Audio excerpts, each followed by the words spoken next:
Welcome to How to Literally, where we keep it smart, simple, and scam-free. Today, we're comparing Zencoder AI, Codeium, and Copilot, three AI-powered tools for developers. Which one won't waste your time?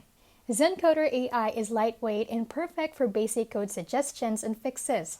It's browser-based, free to use, and supports multiple languages. It's a great option for simple coding tasks, but it's not as powerful for complex projects. Codeium offers more depth.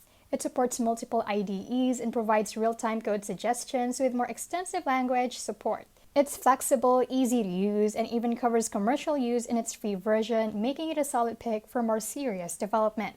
Copilot, developed by GitHub, is a heavy hitter in the AI coding space. It's highly integrated into your IDE and offers advanced code suggestions, completions, and even entire code snippets. While it's more robust, the free version is limited compared to the paid one. So if you need a quick, no-frills solution, Zencoder AI is your best bet. But if you want a more feature-rich tool that handles larger projects, Codeium or Copilot could be the better fit, with Copilot being the go-to if you're after deep integration and cutting-edge suggestions. This is How to Literally, keeping it smart, simple, and scam-free.